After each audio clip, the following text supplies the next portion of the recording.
que va a llegar una cantidad de sangre a los ventrículos, que mayor cantidad de sangre ventricular, mayor fuerza de ¿qué? De contracción de este ventrículo. Y la ley de Laplace es lo que te va a decir.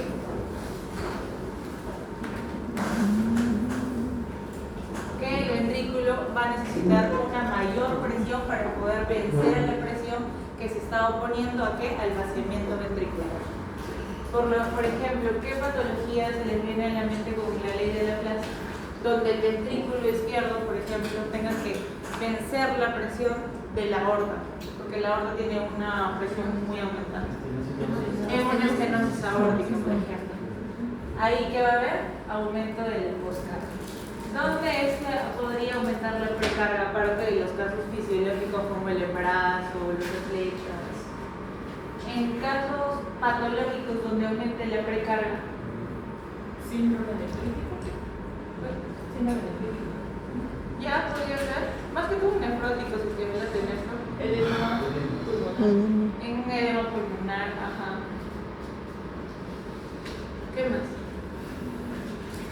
En una pericarditis. ¿En una pericarditis se refieres? No tanto, no. Más que todo hay mayor volumen en el espacio pericárdico, pero no va a dejar que los ventrículos se llenen correctamente. Entonces, aumento de precarga no pasa. Por todo lo que sea congestión pulmonar, en una insuficiencia cardíaca regudizada, obviamente va a haber congestión pulmonar. Entonces, ¿qué va a haber? Aumento de la precarga. ¿Y qué damos? ¿Qué fármaco damos si es que hay una insuficiencia cardíaca que se está complicando con una congestión pulmonar? ¿Digoxina? No, ¿qué más? Furo. Ajá. La digoxina lo vas a poner en los casos donde te digan una insuficiencia cardíaca que se complique con una fibrilación auricular, por ejemplo. ¿Y cuál es el mecanismo de acción de la digoxina? A lo que es inhibe o estimula las como no está encima, guanilin ciclasa. ¿Ya?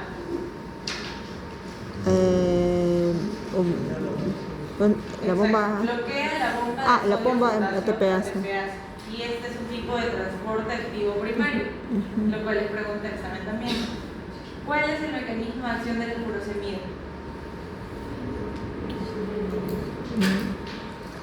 Inhibe al potasio, al sodio, a la bomba de sodio potasio 2-cloro. ¿En dónde? En la rama sumamente gruesa de la ADG. Entonces, ya para poder hablar de lo que es el ciclo cardíaco, vamos a ver que la válvula mitral se abre. Se abre la válvula mitral ¿para qué? Para que comience el periodo de llenado, el periodo donde las aurículas van a pasar la sangre hacia los ventrículos. Termina ese paso de sangre de aurícula a ventrículo y ¿qué debe pasar con esa válvula mitral? Se debe cerrar. Si es que no se cierra, ¿qué pasa? Si es que no se cierra, se contraen los ventrículos, pero ¿qué va a pasar acá? Si no se cierra la válvula mitral, al contraerse el ventrículo, ¿qué pasa? Regresa la sangre, ¿a dónde? La aurícula. A la aurícula. Y esa patología insuficiencia mitral. Insuficiencia mitral. Ajá. ¿Qué es lo que da este punto B? El segundo ruido cardíaco, el primer ruido cardíaco. Porque el segundo ruido cardíaco, ¿dónde se va a dar? La válvula. Cuando la válvula aórtica se cierra. Ajá. ¿Y el tercer ruido cardíaco cuándo se da?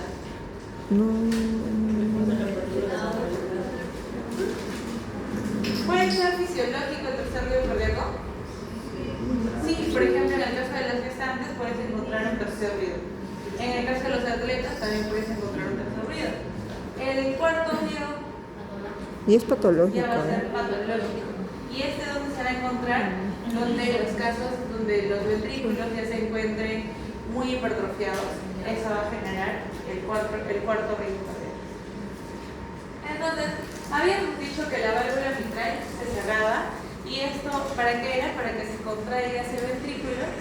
Después ese se contrae y tanta va a ser la presión que va a poder abrir a la válvula aórtica. Se abre la válvula aórtica, ¿para qué? Para que esa sangre ventricular pase a la aorta. ¿Eso cómo se le llama? El periodo de eyección. Termina el periodo de eyección y ¿qué se va a dar? Que la válvula aórtica se cierra. Y si es que no se cierra bien, ¿qué da? Estenosis o insuficiencia aórtica. ¿Cuál es el de estenosis aórtica? Cuando no se abre.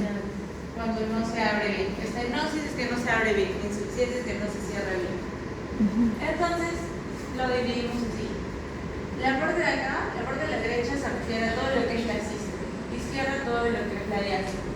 Entonces, la sístole incluye lo que es la contracción isovolumétrica al periodo de eyección y la parte de la diástole incluye a la relajación isovolumétrica al periodo de llenado, que esto que incluye el periodo de llenado rápido, el periodo de llenado lento, y no se dibuja acá, pero también saben que dentro de la diástole encontramos aquí a la sístole, pero no ventricular, sino a la sístole auricular.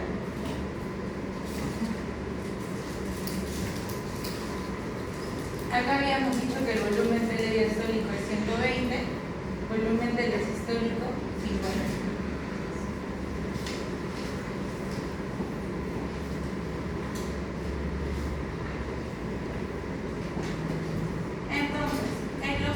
Que les colocan en el examen suelen ser por aumento de precarga, por aumento de poscarga o por aumento de contractibilidad.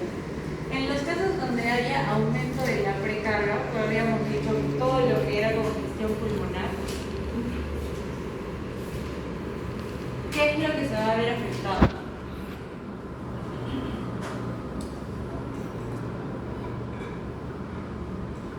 El volumen telediastólico, el volumen telesistólico, el volumen sistólico o la fracción de eyección. ¿Qué pasa con el volumen telediastólico? Aumentado, ¿por qué? Porque está llegando más sangre hacia el corazón. Se llena más, entonces el volumen telediastólico aumentado. El volumen telesistólico, ¿cómo va a ser el volumen telesistólico?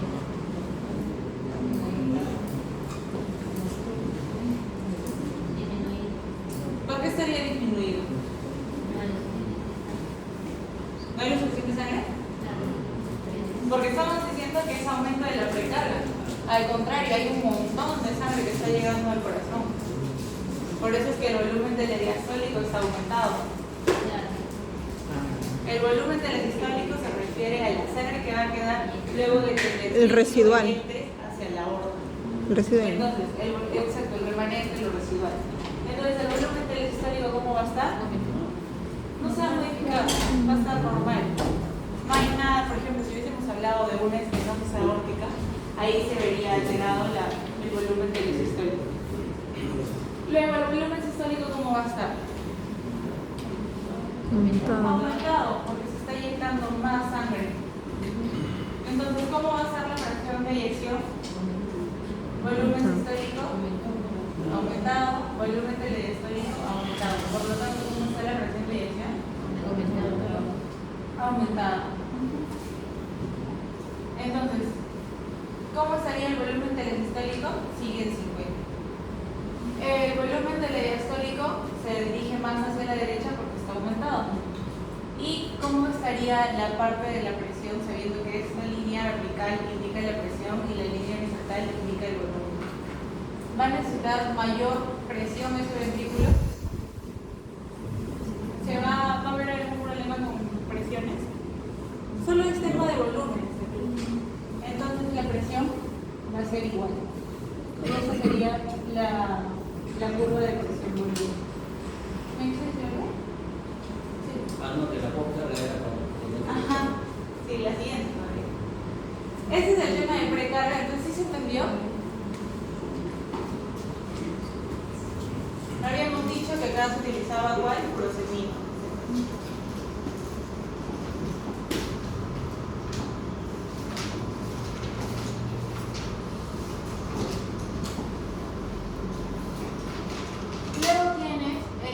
aumento de la poscarga.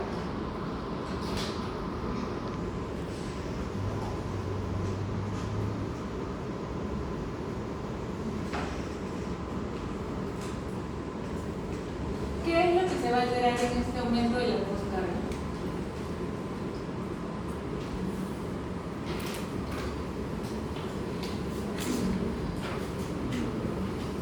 El volumen del diastólico, ¿cómo va a estar? La cantidad de sangre que llega a los ventrículos aumentada, disminuida, normal. ¿Va a haber algún problema con el paso de la sangre auricular a ventricular? No. Entonces, volumen del diastólico, normal. Volumen del sistólico. ¿Por qué eso es disminuido? Tienes a la sangre que estaba en las aurículas que tiene que pasar por la válvula mitral hacia el ventrículo. Si dicen que hay un aumento de la poscarga, es que hay un aumento en la presión que está habiendo en esta aorta. Entonces, la sangre que tenía que pasar del ventrículo a la aorta va a tener mayor dificultad, porque acá está ejerciendo una mayor presión. Entonces, la sangre que va a quedar en este ventrículo va a ser mayor, porque no se va a poder eyectar correctamente hacia la aorta.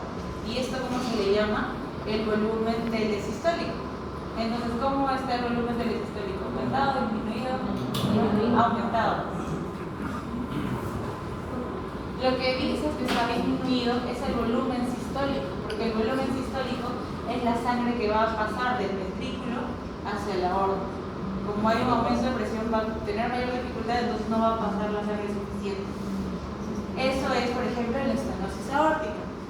Entonces, ¿qué sintomatología te da una estenosis aórtica como no está pasando la sangre ventricular hacia la aorta? Síncope. Síncope por hipoperfusión cerebral.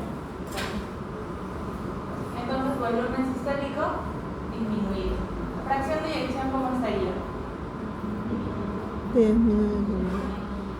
Disminuido. Porque el volumen sistólico está disminuido y el volumen telediastólico normal. Entonces, presión de eyección disminuida. ¿Y cómo sería la nueva curva presión-volumen? Volumen telediastólico normal. Volumen telesistólico está aumentado, entonces más hacia la derecha. Y esta era la presión y esto es el significado del volumen, la línea de acá. Entonces, si es que hay un aumento de poscarga, ¿cómo debe estar esa presión ventricular? Aumentada. Necesita aumentar su presión para poder vencer la presión que le está ejerciendo la aorta. Entonces, aumenta la presión y esta es la nueva curva presión-volumen. ¿Sí se entendió esta?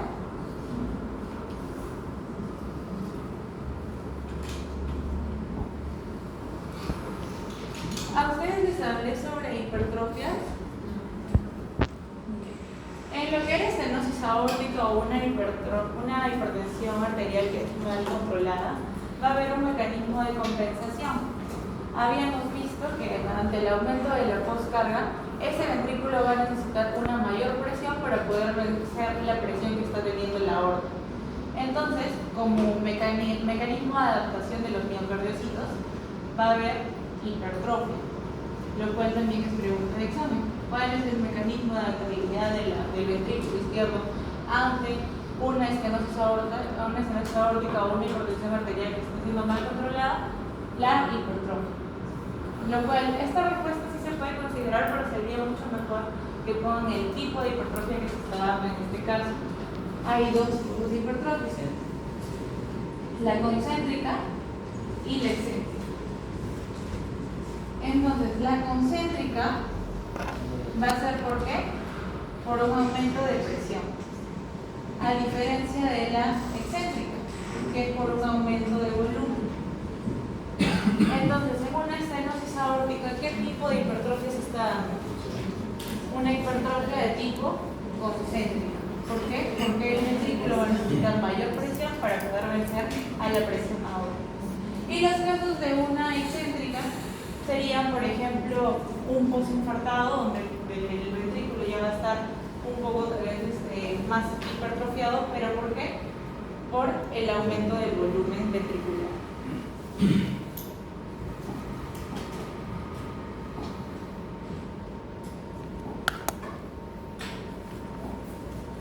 Luego, cuando aumenta la contractilidad,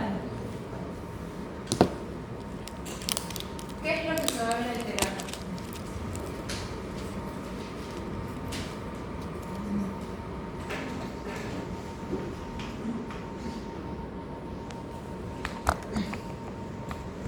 Volumen telediastólico, volumen telesistólico, volumen sistólico, presión y eyección, ¿qué es? ¿Cuál es lo que se va a ver alterado? En aumento de la contractilidad. La primera pregunta que se van a hacer, ¿la sangre que está llegando al corazón es adecuada? Sí. Entonces, volumen telediastólico, normal. El volumen al final de la sístole, ¿cómo va a estar? Disminuido. ¿Por qué está disminuido? Si aumenta la contractibilidad no va a haber... Exacto. Toda la sangre que está llegando a ese ventrículo se va a contraer porque va a tener un aumento de la contractibilidad, entonces va a haber una mayor fuerza de contracción y todo ese volumen que tenía ese ventrículo se va a poder eyectar. Y entonces este volumen sistólico, ¿cómo va a estar? ¿Disminuido? Aumentado. Ajá. El volumen sistólico va a estar aumentado. Entonces, ¿cuál sería la presión de eyección? Volumen sistólico aumentado sobre volumen telediastólico normal. ¿Cómo estaría la presión de eyección? Aumentada. Entonces, volumen telediastólico normal. Volumen telesistólico más para la izquierda porque está disminuido. Volumen sistólico aumentado. ¿Y va a haber algún problema con la presión? No. Entonces, la curva de la parte de la presión va a estar igual. Lo único que se altera acá es el volumen telesistólico. Y esta sería la nueva curva presión-volumen. ¿Sí se entendió? ¿Cómo sería un ejemplo en casa? Por ejemplo, que te diga, en el caso donde des dobutamina. Ajá. Cualquier inotrópico positivo que es lo que te va a hacer aumentar la contractibilidad. Cualquier inotrópico positivo aumenta la contractibilidad. Entonces ahí digo, ¿cómo funciona? Como la norepinefrina. Norepinefrina, por ejemplo, también.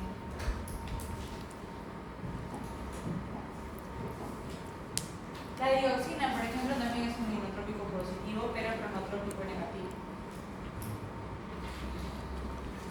De eso sí lo vamos a hablar la próxima semana. Luego tenemos la regulación de la presión arterial basada por una fase aguda y una fase crónica. Por ejemplo, a ustedes se les baja la presión ahorita y no es que ya se active el sistema renina angiotensina aldosterona, sino que primero va cerrado por qué? Por el sistema nervioso autónomo. Este sistema nervioso autónomo vamos a tener que se divide en el sistema nervioso simpático y el sistema nervioso parasimpático. Pero gracias a quién es que vamos a poder activar a este sistema nervioso autónomo. A los varoreceptores. ¿Y dónde se encuentran estos varoreceptores? Uno está en el callado, en la parte del callado aórtico. En el callado aórtico. ¿Y dónde más? Uno está también en los senos. Y en el seno ferrotídeo. Esto ya lo vi. Entonces, vamos a tener que ahí se van a encontrarnos nuestros varoreceptores que va a encontrarse también unos nervios. ¿Cuáles son? En el callado aórtico. El par craneal número 10. El vago. Y en el seno carotídeo, el gliosofaríngeo. Entonces, gracias a estos, van a llevar la señalización a nuestro centro vasomotor. ¿Cuál es el centro vasomotor? El núcleo solitario de cuál? ¿El tracto solitario y el núcleo solitario de quién? Del bulbo raquídeo. El cual va a ser el centro vasomotor. Entonces, a partir de ahí, se van a mandar señales para que se pueda activar el sistema nervioso simpático o el sistema nervioso parasimpático. Entonces, en el sistema nervioso simpático vamos a encontrar a los receptores alfa, a los receptores beta. Por ejemplo, el alfa 1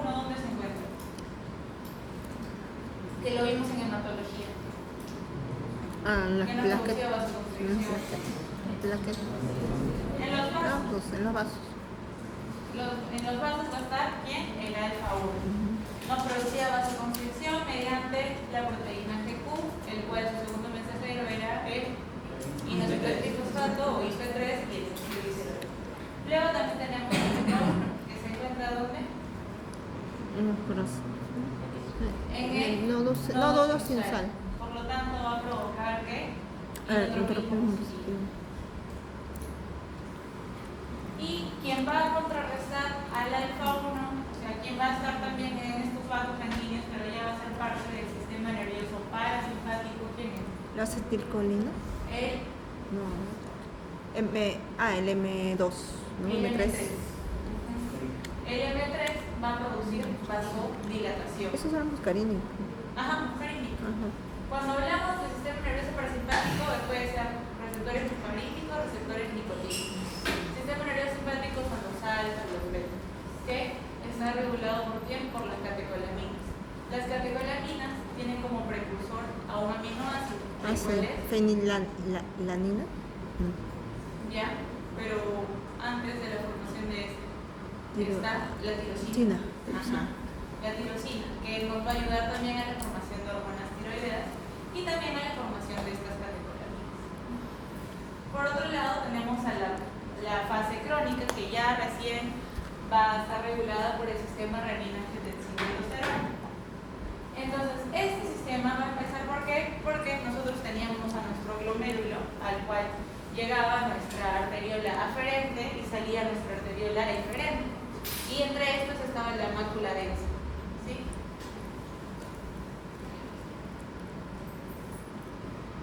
Acá estaba nuestra arteriola aferente, nuestra arteriola eferente. Acá se encontraba nuestra mácula densa.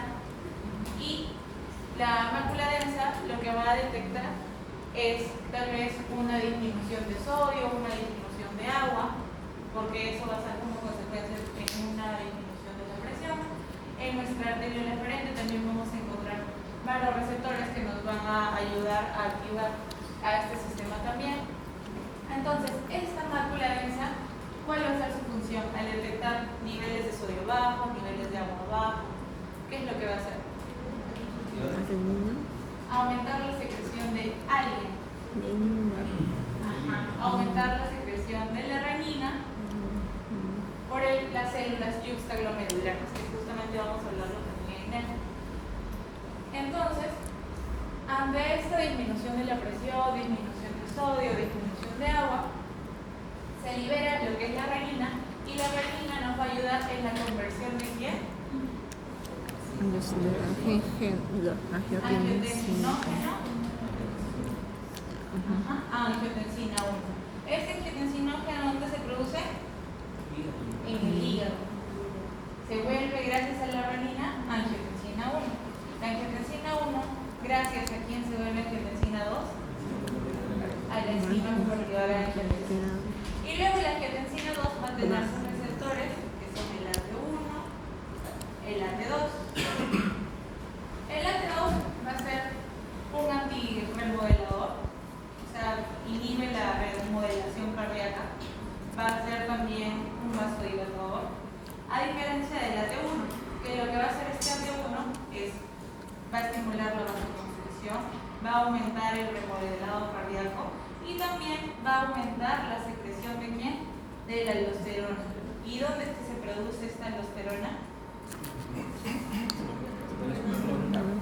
En la capa glomerular de la corteza. Exacto, de las glándulas suprarrenales.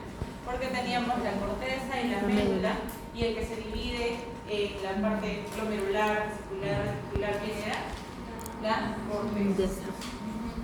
La capa reticular, ¿qué es lo que nos va a dar? Mineralocorticoides, reticular. Los andrógenos, la débiles. dihidroepiandrosterona, el cortisol justamente va a ser de otra capa, de la fascicular. La reticular es la que da todo el desarrollo.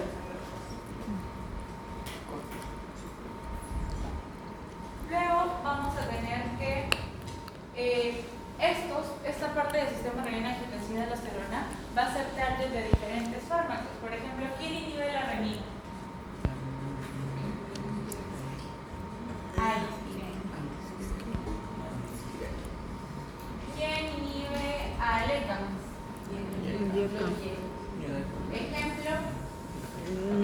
captopril, enalapril.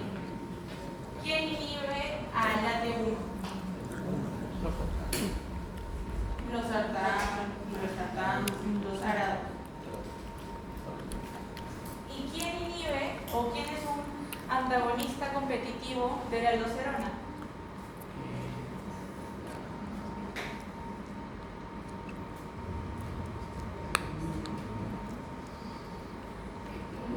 La espironolactona. Deben recordar que la espironolactona no inhibe la formación de la aldosterona, sino lo que inhibe va a ser un antagonista competitivo de la aldosterona. Eso quiere decir que no va a dejar que la aldosterona se una a su receptor. Pero la aldosterona ya está formada, no es que inhiba la formación de la aldosterona. ¿Por qué recalco esto? Porque si se le pone cómo estaría el sistema renina-angiotensina al dar espironolactona, cómo estaría la angiotensina 1, angiotensina 2, aldosterona, angiotensina 1. Normal. Aumentados. En el examen, en el de ciclo verano, pusieron aumentado desde acá, aumentado aquí y disminuido acá. Y estaba mal, porque uno creería que inhibe la síntesis, pero en realidad inhibe que se una a su receptor. Por eso es que ese también va a estar aumentado. ¿Cuál es el efecto adverso de los YECAs? Tos seca. Otro. Angioedema. Otro. ¿Se puede dar a la gestante YECAs a la 2? No, son teratógenos. ¿Por qué es que va a dar tos seca, angioedema, los YECAs? Por aumento de las radiquininas. ¿Y por qué aumentan las radiquininas?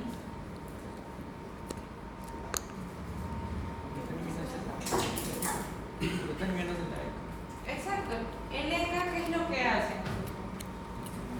Inhibir a las radiquininas. Pero el YECA está inhibiendo a ese inhibidor. Por lo tanto, ¿qué va a pasar con las radiquininas? Van a aumentar. Entonces, ¿cuál es el efecto adverso? Si les preguntan cuáles son los tres efectos adversos de los YECA: tos secas, angioedema. También pueden producir hiperpotasemia. Entonces, a un paciente que tenga un potasio mayor de 5.5, de preferencia no se le tiene que dar YECA, sino otro fármaco.